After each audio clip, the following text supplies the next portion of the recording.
Visit Sailrite.com for all your project supplies, tools, and instructions.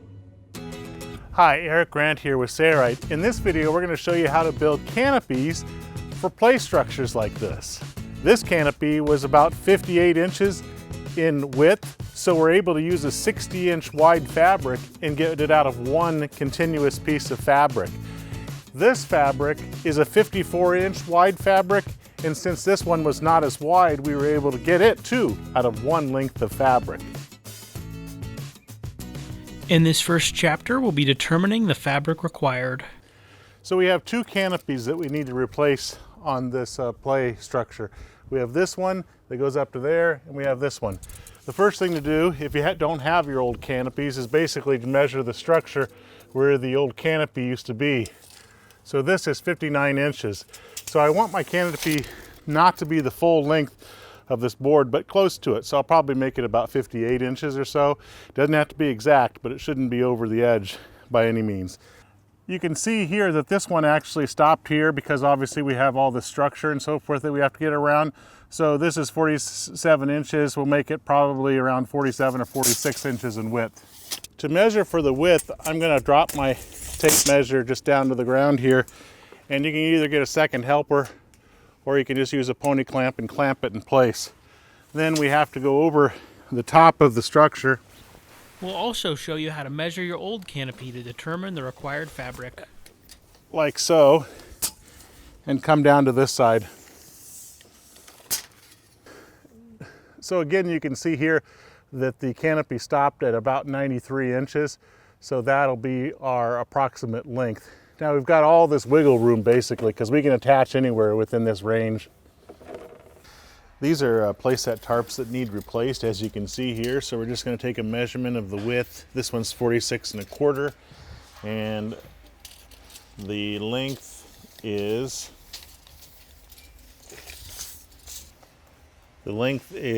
92 inches. This is a single hem, and it's a vinyl fabric that they did here. We're going to do a double hem just for the grommet reinforcements. On the sides, we're just going to do a single hem like they did here. So for our double hem, we're going to add 6 inches. 92 becomes 98. And for the sides, we're going to add 1 inch single hem, so 2 inches overall, so 48 1/4. So we're going to cut our fabric to this size. Next up, cutting our fabric panel. This is the salvage edge of the Textiline mesh fabric, and you can see that there's actually the material's not good till it gets to here. I'm actually going to cut it right along this blue line because I don't need the full width of this. This is a 54-inch wide fabric, but there's actually extra material in it, so I'm going to cut right along this blue line so I don't have to strike a line. We can just cut this with scissors. The material doesn't unravel much. It's an encapsulated vinyl polyester core. Okay, so if I measure from my cut side, I need 48 1/4. I'm just going to go a little bit bigger because I can just create larger single hem. So I'm going to cut along this blue line here because that's 48 1/2 approximately. Because there's a line on this striped fabric, I don't necessarily have to strike a line, which is nice. Half of 98 is 49, so I'm going to mark the middle here, and then I can determine where I need to cut it just by moving the fabric down the length. So even if you don't have a large table, you can do this to basically not have to work off the ground. So I'm going to mark it put my measuring tape at that mark and measure 49 here. And this will be my cut. The other end I already squared, so I'm using a T-square here and marking it with a pencil. Most of these vinyl mesh fabrics mark fairly well with a pencil. Now I can just cut along this pencil line. And we have our fabric cut to the exact size that we need, including the hem allowance. In this chapter, we'll be creating the hems. This fabric actually looks better on this side. than it does on the back side. Now it wouldn't matter if you did it wrong. I mean, this doesn't look as attractive. This is more solid color because of the weave. So this is going to be my outside surface, which means I need to flip this so that the wrong side is facing up, because I'm going to create hems next. Okay, we're going to mark a line 2 inches from the edge so that we can create a 1-inch single hem. And these, the black scribe all pencil marks pretty well on the fabric, so does a number 2 pencil. Now I'm right along this green line, so basically I don't need to mark it. I'll just fold over to that line and we'll have a 1-inch hem. I'm placing part number 129, which is a double-sided seam stick, on the material. This will make it easier for us to hold our hem in place. This is a non-yellowing acrylic glue. Now you can't expect that of any place that sells double-sided tape. Don't just think, oh, it's the same stuff. It's not. An acrylic glue holds better, and it also doesn't yellow in the sun. So this is by far a superior double-sided tape than what you can get at any other fabric store. We'll peel off the transfer paper, revealing the glue. And remember, I'm folding to this green line here, so I'll fold up there. The double-sided tape holds it. And when I base down a foot or 2 foot of material, I'm going to use the Sailrite canvas patterning ruler, and I'm just going to crease it well. That way it holds nice. So now we're going to do the same thing on this side, and 2 inches falls here. There's not a real distinctive line here, so what I'm going to do is I'm going to actually strike a line with my scribe ball all the way down. And then we'll repeat the process just like we did on the other side. Coming up next, sewing the hems. Okay, I'm going to sew about 3/4 inch from the edge, and I put my magnetic guide down so that I have that as a reference. And then I'm going to do a little bit of reversing here, and then we just sew down this leg. I'm using the Ultrafeed LS1 sewing machine. This is a straight stitch walking foot sewing machine, but a home sewing machine actually works quite well sewing the Textiline or Fifertex Plus material.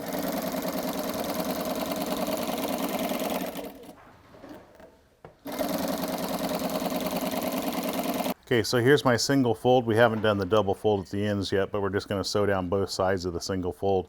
I like to have the stitch be about 1/4 inch or 1/8 inch close to the raw edge, and I'm using the magnetic guide here as a fence on a table saw, kind of like. And I'll do a little bit of reversing here, and then we'll sew down this side.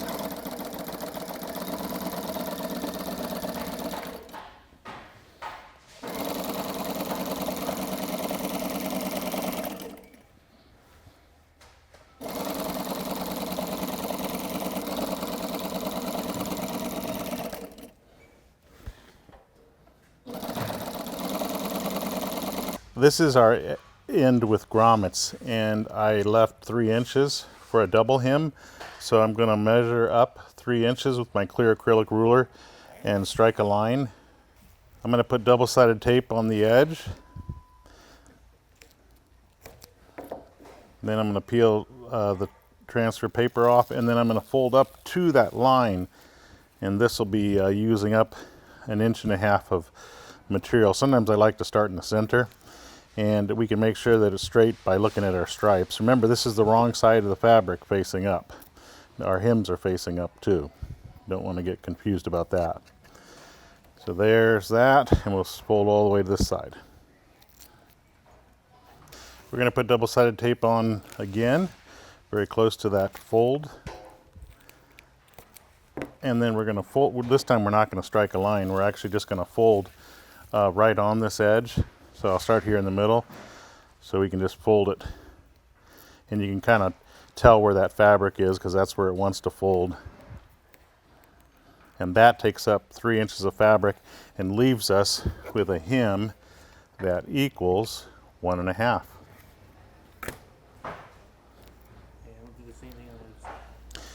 And we're going to do the same thing on the other side. We're not going to show that.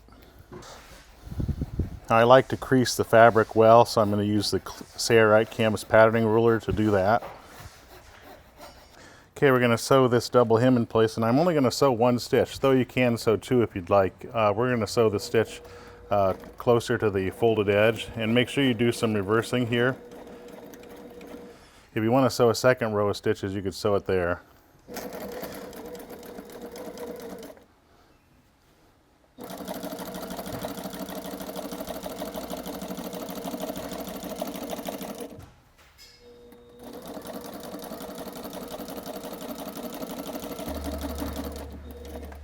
And when you get to the end, you're going to do some reversing again, and we're going to do the exact same thing to the other end as well.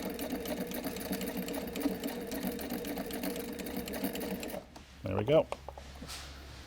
Next up, installing grommets in our double hem.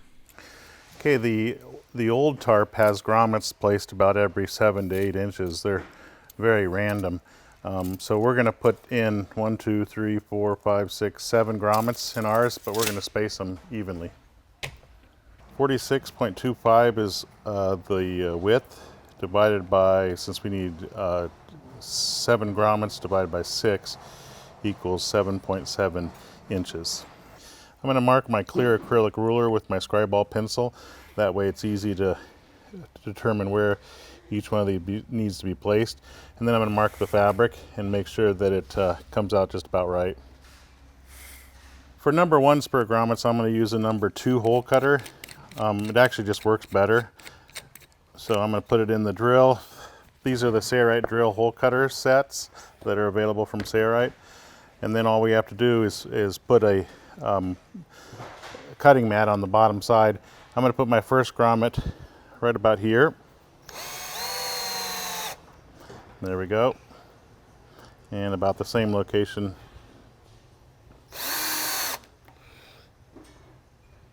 This hole cutter, as you can see, cleans itself out as you cut.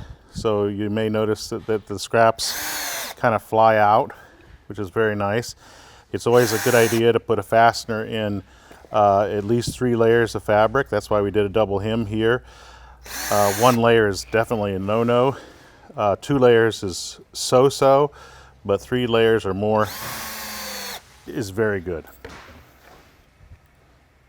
This is a spur grommet, and as you can see, it has teeth, and those teeth roll in the rim of the male grommet, so they don't roll. It's one of the better grommets compared to a common grommet or a washer grommet, which has no teeth, and the metal's thicker here. So what we're going to do is we're going to put this in the corner. Now this is the thickest part of the assembly, but this grommet should still work. So we're going to put our anvil on the bottom side and this here.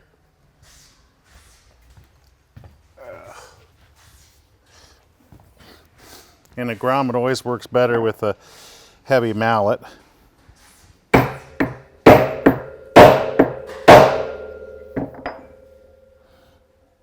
There we go, that's installed. We're going to do the same thing to the opposite end. We're not going to show that. In this chapter, we'll be adding a reinforcement strip down the center of our canopy. I'm going to fold the panel in half. Now this is an extra step, but if you really want a tarp that's going to last, you should put a reinforcing strip in the middle. And especially if it's a Sunbrella marine grade fabric. Those fabrics abrade easily. This vinyl fabric doesn't really abrade as easily, but it's still a good idea to do this kind of application. And we have some leftover fabric. So now I know where the center is, and I'll splay this out. And this is the wrong side, so this is the underside. And we have our mark for the center. Here's the strip that I have left over, and we can actually match the design. And it's extra wide. Probably doesn't need to be this wide, but let's see, how can we match it? I think I have to go this way. Yep, this is the way I need to go. I'm going to cut it. Let's see, right now it's almost a foot. I guess I'll just use it like this. So I'm going to match the stripe up, and then what I'm going to do is, here's my hem over here. I'm just going to cut it right on that hem because it'll be flush with it. So I'll do the same thing over here. So this is our center, and I have the stripes matched up, and what I'm going to do is I'm going to just cut it just a little bit outside of our first stitch, and I'm not going to use a straight edge or anything. I'm just going to cut it as roughly as possible, and then what I can do is I can sew around the perimeter, and then I'll sew directly on top of that stitch we made over here. So I'm going to do the same thing over here.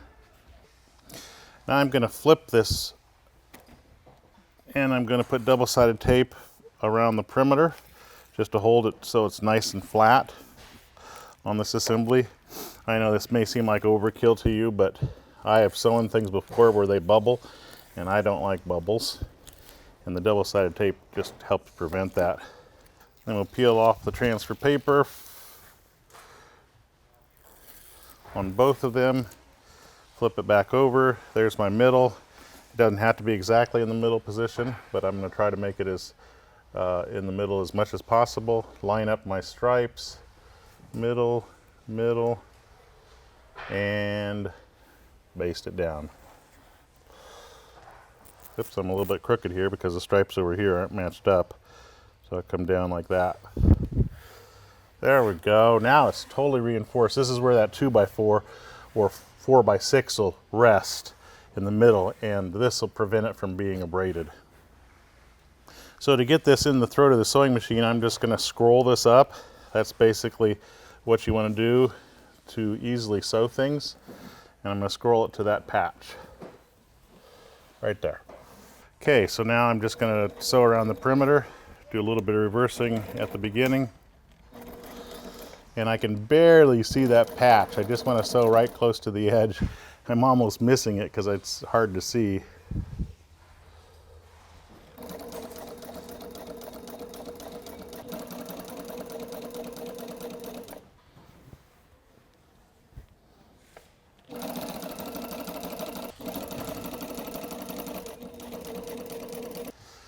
Now we've already sewn this side, and I could scroll it that way, but it's really better to scroll it from the other end, because if you scroll it this way, it's likely that you'll get bubbles in it. So I've scrolled it this way, and then we'll feed it in the sewing machine like this time. Do some reversing.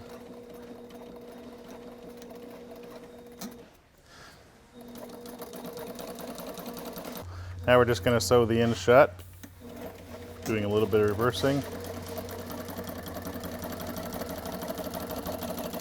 And we'll do the same thing to the other end. We're not going to show that. There we go. Next up, installing the canopy on our playset. In the process of redoing the canopy for this playset, we also replaced the line on these toys and also the webbing. This webbing and this rope is available at Sailrite. We also replaced this line as well because it was in terrible shape. This is the new line from Sailrite. So we have this red one already installed. This was 59 inches, and we made it out of a 60-inch fabric. That way we don't have to buy as many yards. This one is shorter, so I made it out of a 54-inch mesh material called Textiline. You can also use Fifertex Plus as well. So to install these, what I do is I typically will start on one end. This end has that, that rafter here. So I'll just drape it in place. And I like to use pony clamps and just clamp it close to the end on both sides. And then I'll drape it over top of the beam and to the other side. Okay, so we just go over the top here. And then we will use our clamps over here and clamp it in a rough position. So what I use is I typically use deck screws with a stainless steel washer or a galvanized washer.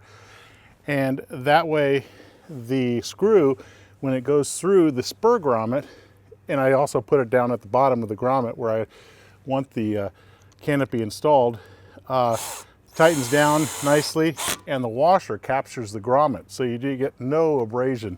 It should last for years this way. So I'm going to do one corner, then I'm going to go to the other corner and put one of the screws in there and make sure it's tight across. So now what we want to do is we have a pony clamp there, and we have one here. We want to draw it taut and put a screw in. So I'm going to come down as hard as I can, and I'm going to put the screw slightly at an angle. So the screw being slightly at an angle helps to draw the canopy down tight. So that's in. Now I'm going to work on this one. So we have a pony clamp on this one.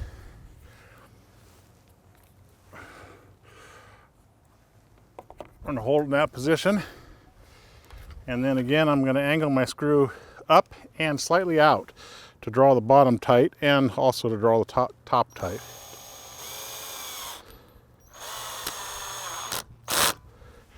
And then we're going to put screws along here in the same manner, going upwards and down.